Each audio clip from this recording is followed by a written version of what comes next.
தமிழ்நாடு அமைச்சரவை கூட்டம் அக்டோபர் 8ஆம் தேதி நடைபெறும் என அறிவிப்பு.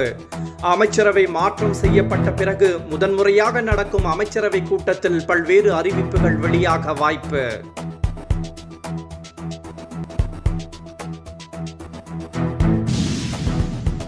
நடிகர் ரஜினிகாந்த் நலமுடன் உள்ளதாகவும் திட்டமிட்டபடி அவருக்கு அறுவை சிகிச்சை வெற்றிகரமாக மேற்கொள்ளப்பட்டுள்ளதாகவும் அப்பல்லோ மருத்துவமனை அறிக்கை. உடல்நலக் குறைவால் சென்னை அப்பல்லோவில் அனுமதிக்கப்பட்டுள்ள ரஜினி 2 நாட்களில் வீடு திரும்புவார் என தகவல்.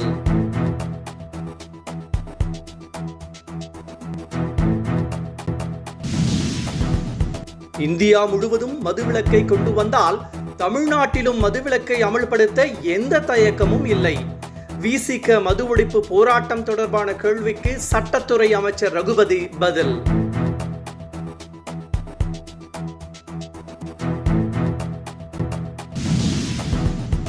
அண்ணன் எடப்பாடி பழனிசாமி மீது செல்போனை எறிந்த செயலை வன்மையாக கண்டிக்கிறேன். சென்னை ராயப்பேட்டை அலுவலகத்தில் நடைபெற்ற நிகழ்ச்சியில் எடப்பாடி பழனிசாமி மீது செல்போன் வீசப்பட்டதற்கு ஓ பன்னீர்செல்வத்தின் மகன் OP ரவீந்திரநாத் கண்டனம்.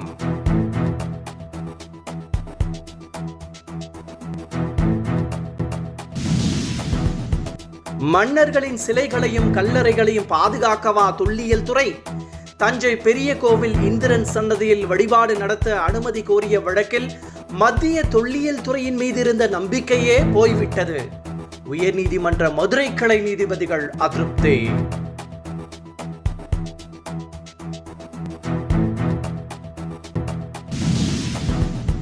கடந்த அதிமுக ஆட்சியில் நாகை கீழ்வேலூர் ஒன்றியத்தில் பிரதம மந்திரி வீடு கட்டும் திட்டத்தில் கோடிக்கணக்கில் முறைகேடு செய்ததாக புகார். 6 ஊராட்சிகளில் வீடுகள் கட்டி கொடுக்காமலேயே 146 வீடுகள் கட்டி கொடுத்ததாக கணக்கு காட்டிய அதிகாரிகள். சம்பவ இடத்தில் பொதுப்பணித்துறை மற்றும் லஞ்ச ஒழிப்புத்துறை அதிகாரிகள் அதிரடி சோதனை.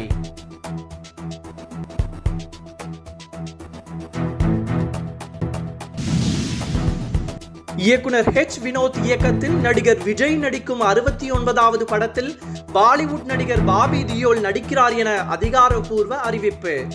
அனிமல் கங்குவா படத்தில் வில்லனாக மிரட்டிய பாபி தியோல் விஜயின் 69வது படத்தில் நடிக்கிறார் என அறிவிப்பு.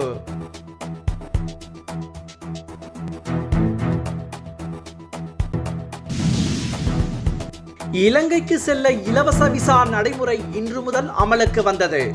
இலங்கைக்கு சுற்றுலா செல்வதற்கு இன்று முதல் விசா தேவையில்லை.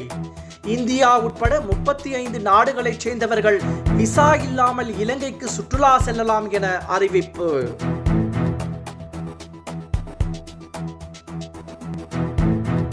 என்றும் உங்களுடன் மை இந்தியா. முக்கிய செய்திகளை உடனுக்குடன் தெரிந்து கொள்ள சப்ஸ்கிரைப் பண்ணுங்க, பெல் பட்டனை பிரஸ் பண்ணுங்க.